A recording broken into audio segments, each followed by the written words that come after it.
నమస్తే, నేను మీ తేజ. వెస్ట్ బెంగాల్ ఎలక్షన్ రిజల్ట్స్ చూస్తే ఖచ్చితంగా అందరూ షాక్ అవ్వాల్సిందే. ఎందుకంటే మమతా బెనర్జీ అక్కడ ఓడిపోయారు. అయితే ఇప్పుడు ప్రస్తుతం ఆమెని అరెస్ట్ చేయబోతున్నారు, జైల్లో పెట్టబోతున్నారు అంటూ కూడా కొన్ని వార్తలు బయటకు వస్తూ ఉన్నాయి. అసలు ఆమె ఏం చేసింది, ఆమె చేసిన నేరాలు ఏంటి, ఎందుకు అరెస్ట్ చేస్తున్నారు, ఇలా చాలా వరకు కూడా క్లియర్గా ఇన్ఫర్మేషన్ తెలుసుకునే ప్రయత్నం చేద్దాం. అంతో పాటు డిస్కస్ చేయడానికి సీనియర్ జర్నలిస్ట్ దాము బాలాజీ గారు ఉన్నారు, ఆమెతో మాట్లాడతాం. సార్ నమస్తే. నమస్తే. సో రీసెంట్గా మమతా బెనర్జీ ఎవరైతే ఉన్నారో ఆమెని అరెస్ట్ చేయబోతున్నారంటూ, జైల్లో పెట్టబోతున్నారంటూ కూడా ఇటువంటి వార్తలన్నీ కూడా బయటకు వస్తూ ఉన్నాయి. ఆల్రెడీ ఆమె ఓడిపోయారు. అసలు ఏం జరుగుతుందంట? మనం మామూలుగా బీజేపీ అధికారంలో ఉన్న ముఖ్యమంత్రుల్ని అరెస్ట్ చేసి జైలుకి పంపించింది. కేజ్రీవాల్ కానీ హేమంత్ సోరెన్ జార్ఖండ్ సీఎం, వీళ్ళిద్దరు సిట్టింగ్ సీఎంలు. అంటే సిట్టింగ్ సీఎంలనే జైలుకి పంపించింది. అంతకుముందు జయలలిత, అంతకుముందు లల్లు ప్రసాద్ యాదవ్, వీళ్ళిద్దరిని కూడా సిట్టింగ్లో ఉన్నప్పుడే జైలుకి పంపించింది. అంటే బీజేపీ అనుకుంటే ఎవరినైనా జైలుకి పంపించగలదు అనే దానికి ఎగ్జాంపుల్స్ ఈ నలుగురు. అలాంటిది ఇప్పుడు అధికారంలో లేదు మమత, అధికారం బీజేపీ కైవసం అయిపోయింది. ఆమె 3 టర్ములు 15 ఏళ్ల పాటు అప్రతిహతంగా అక్కడ పరిపాలించి వెస్ట్ బెంగాల్ని ఫస్ట్ టైం ఆమె కంప్లీట్గా ఓటమి చెందింది. ఇక ఆమె చరిత్ర ముగిసినట్టుగా చెప్పుకోవచ్చు. అయితే ఇప్పుడు బీజేపీ అంత ఈజీగా ఆమెను వదలదు. ఎందుకంటే బీజేపీతో ఎవరు కూడా మమతలాగా పోరాడలేదు. మమత దాదాపు 82 కేసులు వేసింది, సెంట్రల్ గవర్నమెంట్ మీద కావచ్చు, బీజేపీ మీద కావచ్చు. 82 కేసుల్లో కూడా మమత ఓడిపోయింది. అమిత్ షా ఎలక్షన్లో ఈ ఐటెంని బలంగా తీసుకెళ్ళాడు. మమత మా మీద 82 కేసులు వేసి 82 కేసుల్లో ఓడిపోయింది అని చెప్పి బలంగా తీసుకెళ్ళాడు. అంటే ఆమె సెంట్రల్ గవర్నమెంట్ ఎంప్లాయీస్ మీద దాడి చేయించింది, సిబిఐని స్టేట్లోకి అడుగుపెట్టకుండా చేసింది. అంటే ఒక డేరింగ్ మహిళగా ఆమె సెంట్రల్ గవర్నమెంట్తోనే, సిబిఐ ఈడీ అధికారుల మీదకే దాడులు చేసిన పరిస్థితి మనకు వెస్ట్ బెంగాల్లో కనబడుతుంది. అందుకనే బీజేపీ ఈసారి గూండారాజు, సిండికేట్ రాజ్ అనే ఒక 2 స్లోగన్లని బలంగా తీసుకెళ్ళింది. సో ఎందుకంటే ఎప్పుడైనా కూడా ఒక 10 years పరిపాలిస్తేనే మనం ఇక్కడ చూసాం కేసీఆర్ పరిస్థితి ఎలా ఉన్నిందో. అంటే ప్రజల్ని కేర్ చేయకుండా, ఏ వ్యవస్థల్ని కేర్ చేయకుండా తనేదో ఒక రాజులాగా బిహేవ్ చేశాడు. అక్కడ మమత పరిస్థితి కూడా అది. 17 ఏళ్ల పాటు ఆమె పరిపాలించి ఆమె మీద ఒక రాణిలాగా అక్కడ తన మొత్తం ప్రైవేట్ సైన్యంలాగా చేసింది. మనకి కలకత్తా మెడికల్ కాలేజీలో అమ్మాయి చనిపోయినప్పుడు కూడా, రేప్ అండ్ ఇదైనప్పుడు కూడా వీళ్ళు ఎలా బిహేవ్ చేశారు వీళ్ళ ప్రభుత్వం అనేది చూసాం. ఈవెన్ హైకోర్టు కూడా ఆమెను అనేకసార్లు మందలించింది. ఈవెన్ సుప్రీంకోర్టు కూడా ఒక కేసులో ఆమె చాలా సీరియస్గా మందలించింది. ఒక సీఎంని సుప్రీంకోర్టు ఆ స్థాయిలో మందలించడం వేరే కేసులో లేదు. అయితే ఇప్పుడు ఆమెని అరెస్ట్ చేయబోతున్నారు. ఎందుకంటే ఈ వేళ్ళలోనే ఎలక్షన్ల ముందు అరెస్ట్ చేస్తే మళ్ళీ ఆమెకు పేరు వచ్చే అవకాశం ఉంది. మహిళ, రేపు పొద్దున ఆమెకు ఆరోగ్యం బాగాలేదని అది ఇదని ఆమె దాన్ని ఉపయోగించుకునే అవకాశం ఉంది. కానీ ఇప్పుడైతే టైం ఉంది. ఇంకా ఇప్పుడైతే కొద్ది రోజులు కనుమరుగైపోతుంది ఆమె.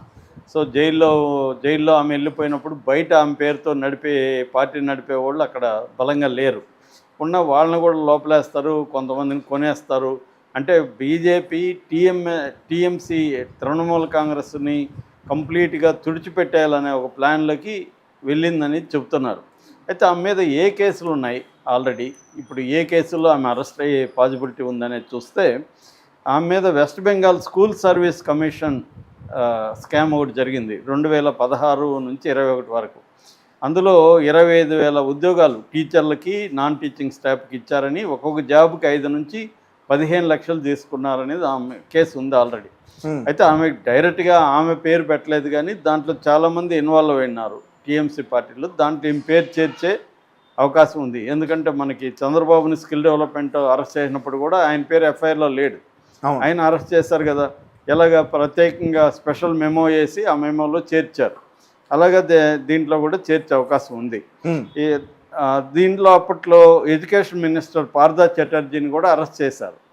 వీళ్ళ టీఎంసీకి సంబంధించిన ఎడ్యుకేషన్ మినిస్టర్ అంత పెద్ద ఈడీసీడీ దాంట్లో ఇన్వాల్వ్ అయింది. అట్లాగే వీళ్ళ మేనల్లుడు అభిషేక్ బెనర్జీ కూడా దాంట్లో ఇన్వాల్వ్ అయ్యాడు. సో అందువల్ల ఆ కేసు ఒకటి ఈమెకి చుట్టుకునే అవకాశం క్లియర్గా ఉంది. రెండోది Saradha rose valley chit fund scheme. ఇది పాంజీ స్కీమ్ లాంటిది, ఇక్కడ మన మంగళే స్కీమ్ లాంటిది అక్కడ. ఇది బాగా పెద్దగా జరిగింది. దీంట్లో మ్యాసివ్ ఫ్రాడ్స్ జరిగింది. దీనికి అప్పట్లో సిబిఐ ఎంక్వైరీ రావాలంటే సిబిఐ నేను రానివ్వనని అడ్డుకునింది. సో అదే ఒక కేసు ఉందన్నమాట. సో అది కూడా ఈమెకు చుట్టుకునే అవకాశం ఉంది. మూడోది coal smuggling money laundering case 2700 కోట్లు ఇన్వాల్వ్ అయిన కోల్ బొగ్గు స్కాము కేసు ఉంది. దాంట్లో ఏం పేరు ఎఫ్ఐఆర్లో లేదు. ఏ కేసులో కూడా ఎఫ్ఐఆర్ కానీ ఛార్జ్షీట్ కానీ ఈ మీద లేదు ఇప్పటి వరకు. కానీ ఆమెకి సమీప బంధువులు, ఆమెతో కూడా పనిచేసిన వాళ్ళు అందరూ ఉన్నారు కాబట్టి ఈమెని దాంట్లో పెట్టడం పెద్ద విషయం కాదు వాళ్ళకి.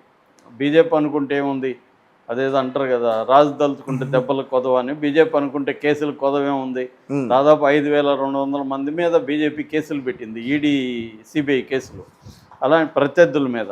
అంటే ఉంటే నువ్వు మాతో ఉండు లేదా జైల్లో ఉండు అనేది బీజేపీ పాలసీ ఎవరినైనా.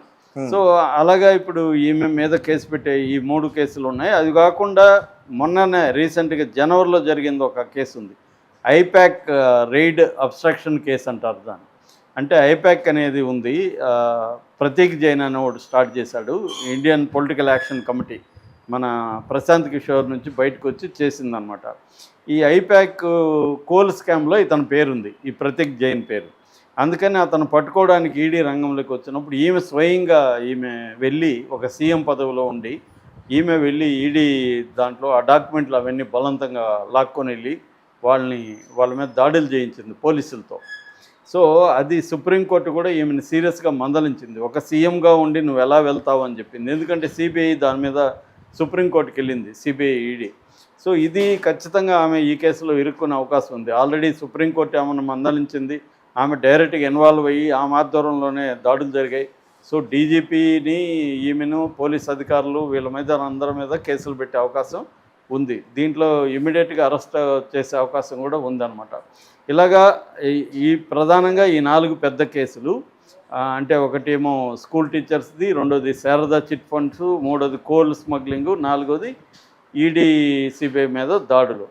ఇవి కాకుండా క్యాటిల్ స్మగ్లింగ్ కేసు ఒకటి ఉంది. తర్వాత పీడిఎస్ పబ్లిక్ డిస్ట్రిబ్యూషన్ సిస్టమ్కి సంబంధించి రేషన్ స్కామ్లో ఒకటి ఉంది. అట్లాగే సందేశ్ కలి వైలెన్స్ అంటారు, అక్కడ పెద్ద ఎత్తున జరిగింది అప్పుడు. ఆ వైలెన్స్లో కూడా ఈమె చేయించింది మొత్తం అనేది ఉంది. ఇలాగా మెయిన్ కేసులు ఒక 4 ఉన్నాయి, ఇంకొంత తక్కువ కేసులు ఒక 3-4 ఉన్నాయి. అంటే ఒక 10 కేసులు మొత్తంగా మనకి ఈ మీద ఉన్నాయి. దేంట్లో ఇరికిస్తారో మనకు కూడా తెలియదు. వాళ్ళు ఏమనుకుంటే